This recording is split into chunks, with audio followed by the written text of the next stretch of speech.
Hello, it is Wednesday, May 8th, 2024. I'm Chris Remo, and welcome back to the New York Times Crossword Daily Solve.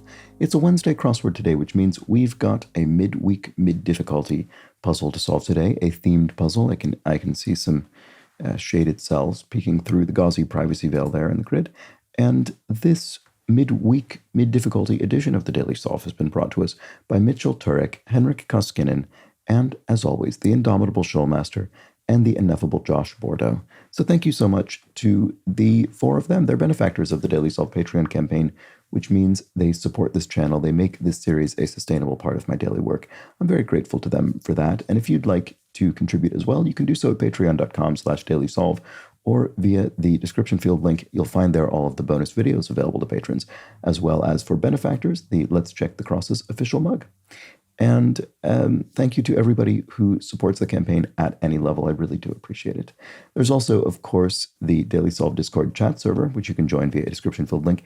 And it's a big help if you subscribe to the channel on YouTube, like the videos, comment from time to time. Those things are all helpful. So thanks if you've done any of those. And now it's time to solve today's crossword by Michael Schlossberg, who is responsible for around a dozen puzzles for the New York Times. It was edited once again by Joel Faliano. It will have a theme. Let's find out what it is, and let's start solving. Waterproof overshoes. Oh, I know this concept, but I can't think of what this is. This is an interesting grid, actually, now that I'm looking at it. It feels very horizontal, but maybe that's in large part because we have these shaded cells emphasizing the horizontal lines. Anyway, let's keep going. Drop blank, surprise visitors, drop-ins. FedEx rival, UPS probably, or it could be DHL actually, would be another possibility. Let's look at the downs. Oh no, it's UPS because this is Dickens's Uriah Heep. So this is a Charles Dickens character who we filled in. So that means we can put in UPS, and then let's see what this leads to. Divisions of British pounds would be pence. So obviously pound divided into 100 pence. And Hall of Fame pitcher Warren. No idea. This was a baseball player, presumably, but I do not know. Service provided by Kaplan and the Princeton Review. I think these are, I was going to say test prep. Maybe it's SAT prep specifically. So this is tutoring services, I guess, for standardized tests. Okay. What colon means in an analogy? A colon means is to, so A is to B as X is to Y. You could have in an analogy, and the colon is the is to. Employer of rocket scientists. Well, NASA, the United States' space agency, might employ such people. And sharp pain would be a stab of pain. Hall of Fame pitcher Warren. Oh, right. Yeah, we looked at that. I don't know. Catherine the Great, for one. Well, she was a Tsarina. There we go. Russian ruler of the Russian Empire. And Hall of Fame, I keep looking at this as though I don't know why I keep looking at that.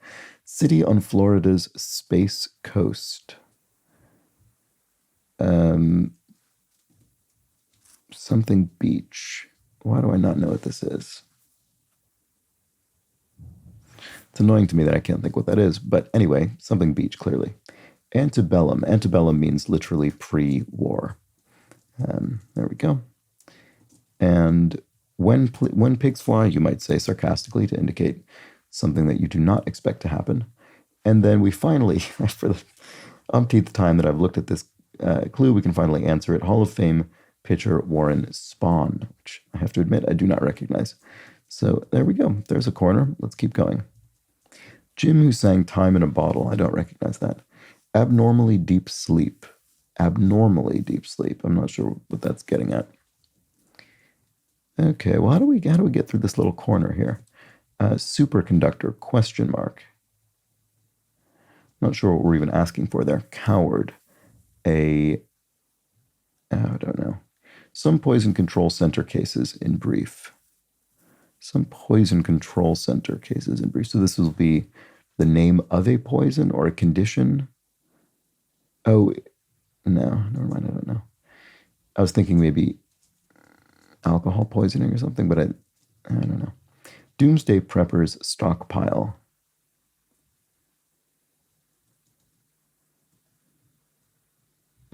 sure. Surprise attack. And cartoon frames or cells. Okay, well, that's something. So this is, and it has an S at the end, pluralized, which is not surprising. So a 2-letter abbreviation. Oh, overdoses? That would be effectively a poison control issue. That makes sense. Okay, so yeah, okay. So it's sort of on the right track with alcohol poisoning, but just, not alcohol in this case. But I guess what I mean was a recreational event rather than a sort of, I don't know, accidentally ingesting rat poison or something. Surprise attack. I don't know. Doomsday Prepper stockpile. I'm not sure about that either. Waterproof overshoes. Maybe I don't know what this is. Or at least don't know this particular term. Coward. This is not going well. For shame. It could be the kind of tisk tisk sort of sound.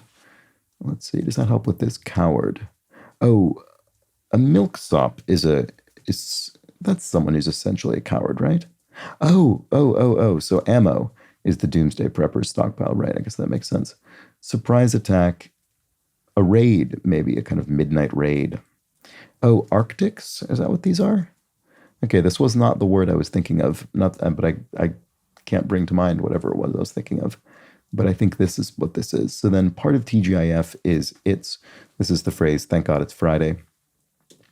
And Jim, who's saying, oh, it must be Jim, I'm never sure how to pronounce this person's name, Jim Croce? Is that how it's pronounced? Oh, I see. And then superconductor is maestro. So a conductor of an orchestra might be referred to as maestro, which is sort of a term of respect. So they're a superconductor. They're very good at it, good at their job.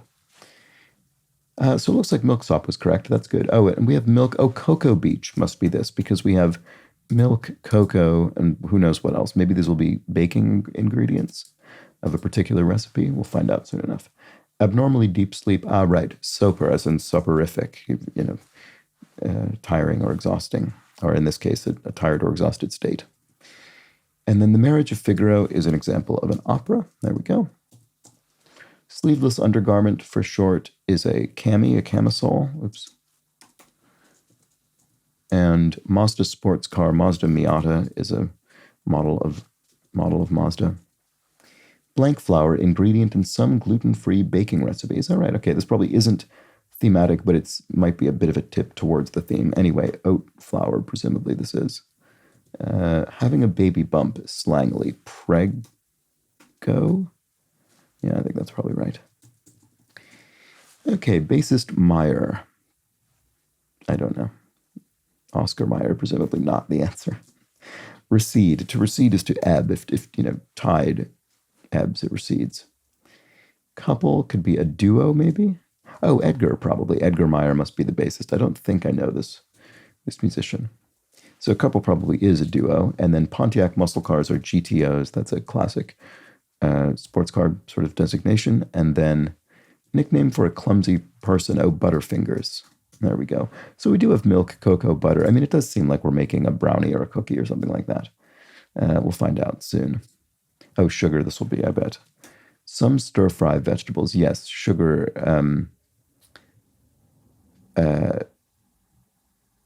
why can't I think of the word? Sugar, oh, that's frustrating. I know this. I've certainly had it a number of times, probably made it, but I can't think of the vegetable. Text message status. Read, as in, you see that a message you sent has been read by its recipient. Fiddlehead producer. Oh, Fiddlehead Fern. There we go. So what was this one? Capital of Georgia. Right, okay, this is one of these punny clues that's easier than you might assume. You don't need to know the capital of either the country, Georgia, or the U.S. state of Georgia. All you need to do is look at the word and see that a capital letter here is G. Simple as that. It's indicated by the question mark pun indicator. Privy to. If you're privy to something, you're in on it. Taj Mahal City is Agra, the location, of course, of that famous piece of architecture. And conical shelter would be a teepee, probably. That particular conical sort of tent. And then a mine discovery would be ore, which you might dig up in a mine or in yesterday's game of strands. Oh, sugar snap peas. There we go. I think I was confused because I usually hear these referred to as either sugar peas or snap peas. I don't know. Maybe that's wrong. But anyway, I don't feel I usually hear all three of these words used. Perhaps that's incorrect. Anyway, takes to court. If one takes someone to court, one sues them. Beam, as in a ray of sun, maybe? A ray of sunlight, a beam of sunlight? Could be. Coffee holder. Yes, you could hold you could hold coffee in an urn. So there we go. And a code-breaking group could be the NSA, the National Security Agency, or it could be the NSC, probably not the NSC, probably the NSA. Component of a Mickey Mouse degree, say, an easy A, so a class. I guess if someone refers to a Mickey Mouse degree, they mean, this degree is a joke. It's not rigorously academic. All right, something a scratch golfer expects to shoot. Par, I suppose. I mean, I don't know why that's the answer. I don't know what a scratch golfer is, but I presume such a person would expect to shoot par. So there we go. See ya later. Goodbye. Songs for one are soli, so you can validly pluralize solo as solos or soli. In this case, it's being pluralized as soli, as in the Italian. And then heaven forbid could be God no, and that's a nice clue because the heaven evokes God in a pretty straightforward way. So it's a nice straightforward way to clue that. All right, more likely to win a holiday sweater contest. Uglier, maybe. Holiday sweaters are often prized for their gaudiness, a good old Christmas jumper, that sort of thing. Blank and the Detectives, 1929 novel.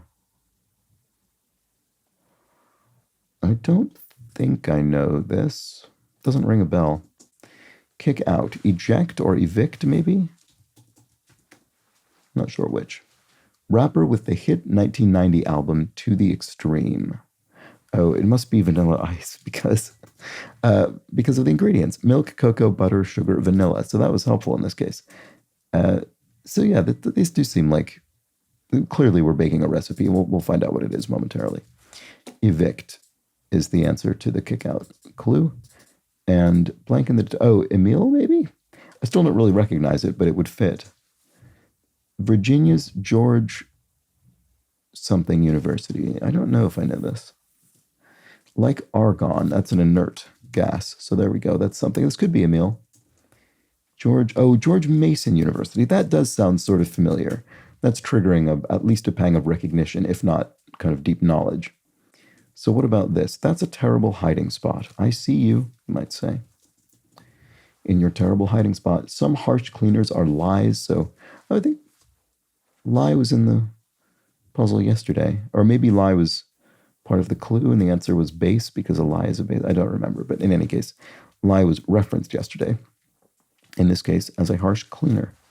Nessie's habitat, supposedly. Loch Ness, the Loch Ness monster, supposedly resides in that particular loch in Scotland. And a prefix that means self would be auto. So, right, it's, someone autonomous has kind of self-determination. All right, and then ding, ding, ding, correct, you got it right. And Shameless Channel for short. Oh, this is a remake of the British series that I guess ran on Showtime, which is abbreviated SHO. All right, so I think that's everything. We'll move on to here. Oak to be an acorn. And little laugh could be tee-hee, maybe. This is one of those words that is spelled different ways in the puzzle. I think of this word as being spelled T-E-E-H-E-E, but you do sometimes see it spelled this way in the crossword. It can go either way. What you might cry upon recognizing this puzzle's ingredient list. Oh, I don't know. I don't know what it is. This will be the name of the baked good, presumably, but I can't think what it is. It's not brownie. It's not a cookie. Oh, cocoa bar. Fudge. Oh, fudge, which is indeed a cry. Oh, fudge. Which I guess is, I would think of that as being a negative cry. So maybe if you do not like fudge, you might cry that and mean it in two senses. But maybe if you do like it, you only mean it in the more literal one. All right, fee, fi, fo, fum goes the phrase from as spoken by the giant in Jack and the Beanstalk, I think. And then tribe that celebrates the annual bear dance. That's interesting. What is that? The Utes? It's probably the case. Let's look here. International news agency since 1851. Reuters is a news agency. 1851. Wow, that's interesting. Arch rivals are nemeses, so the plural of nemesis. And then poetic homages are odes, the official poetic form of the New York Times crossword, and an homage in ode in poetic form, I should say.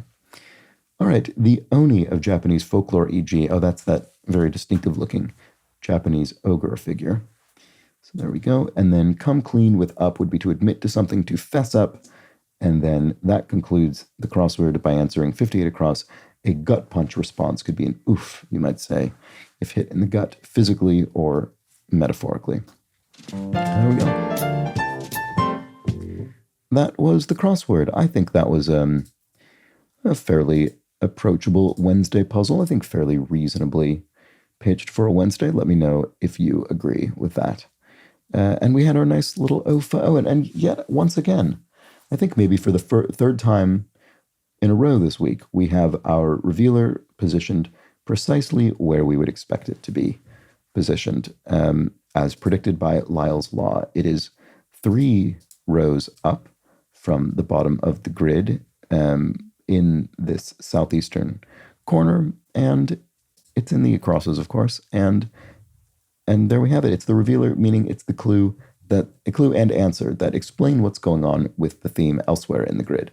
And we have we've highlighted here milk, cocoa, butter, sugar, and vanilla, all of which would be involved in making fudge, and you might cry, oh fudge, upon recognizing them. I wish I had done that. I mean, I think it's pretty unlikely that would have occurred, but let me know if you somehow inferred your way all the way to this cry. Probably not the O bit, but maybe if you at least recognized fudge. And I just noticed also these theme clues are, no, they're not located in symmetrically disposed. No, they are. Yeah, these theme clues are located in symmetrically disposed answers. So O fudge is symmetrically placed to milksop, Cocoa Beach is symmetrically placed to vanilla ice, and so on. The specific highlighted cells are not symmetrically disposed, but that's fair enough. It's nice that the answers, the overall answers that contain them, are just a little bit of conscientiousness in the theme construction. Anyway, there we go. That was the Wednesday crossword. Hope you enjoyed it. I'll be back tomorrow for the Thursday crossword when we'll have a bit more intricate theme, most likely. So do join me for that. But until then, please do have an excellent remainder of your Wednesday. Take care.